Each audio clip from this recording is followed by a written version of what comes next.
Coming up this morning on Action News, a fatal crash over the weekend killed 4 and injured 7.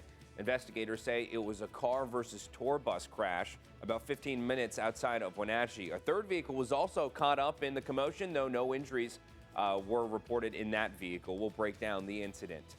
And Amazon shoppers, some good news for you. The largest online retailer in the U.S. now has a delivery station in Pasco, which means there'll be less wait time after you hit the buy button.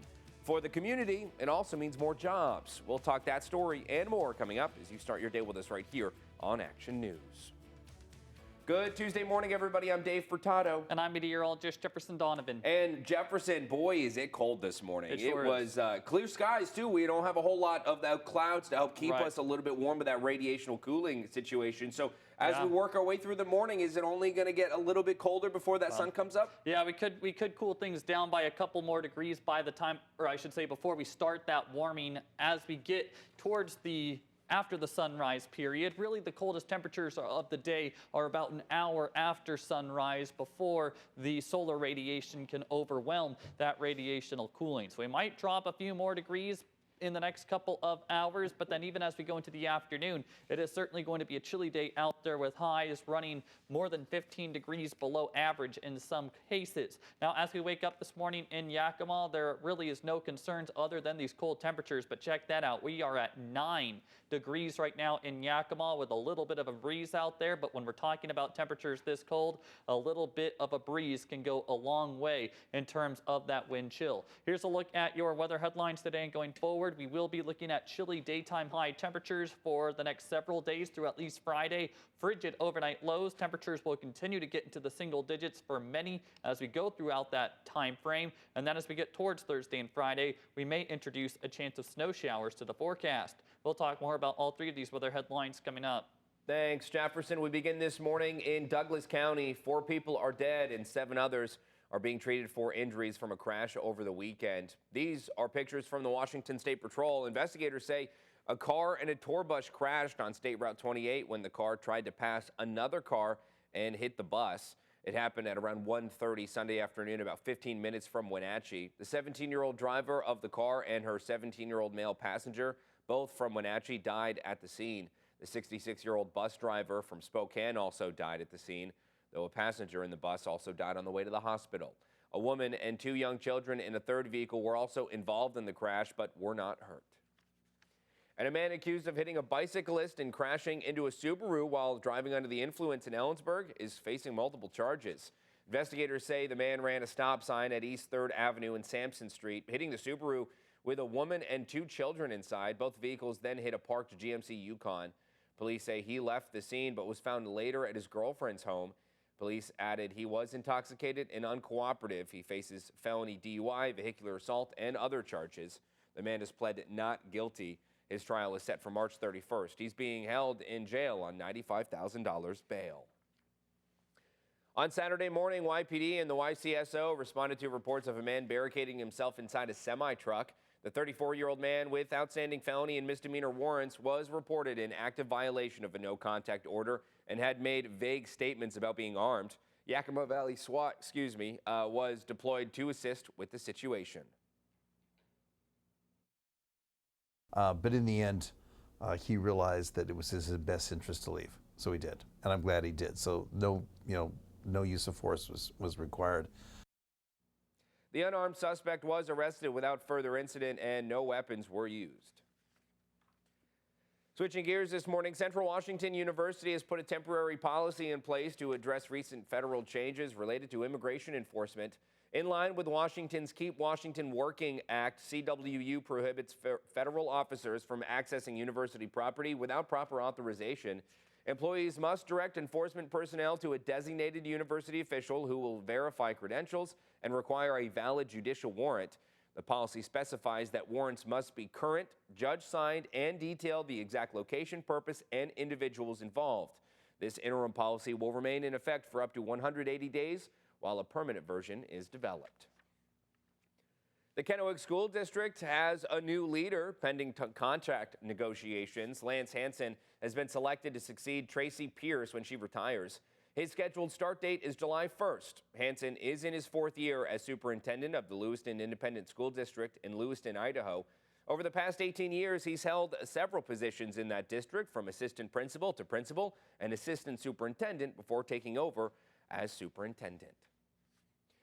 Students enrolled in the Hermiston School District are getting back a community resource, the Student Health Center. HSD and the Umatilla County Public Health Department are partnering to reopen the health center following a 2-year closure due to staffing shortages.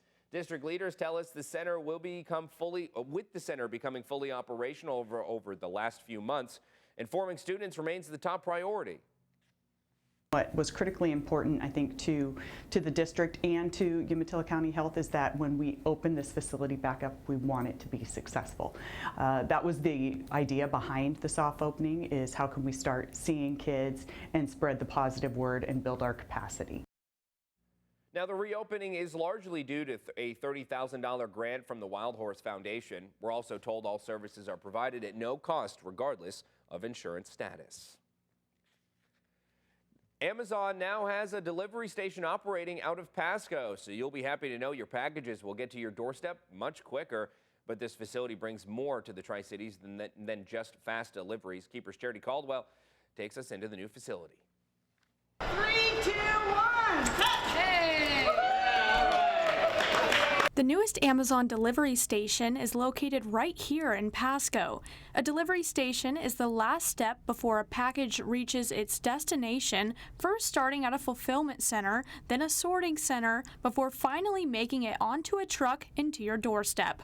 But why Pasco? Our customers are here. They were ordering here. The demand was very high already, but they weren't getting that two-day customer promise that Amazon promises to all our customers. It's a booming economy.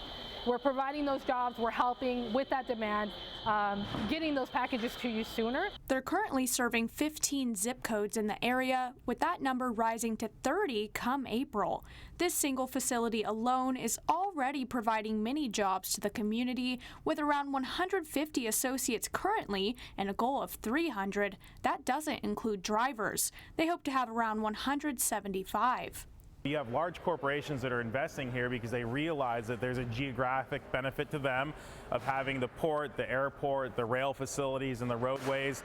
It shows that they want to have a long-term partnership, and to me that means there's a tax revenue source that's going to be continuing, as well as jobs that are benefiting people of Pasco, Kennewick, and Richland. The jobs are extremely important to us because obviously that's just one cog of the driver that makes our economy grow and allows all of us to prosper because of that as well too.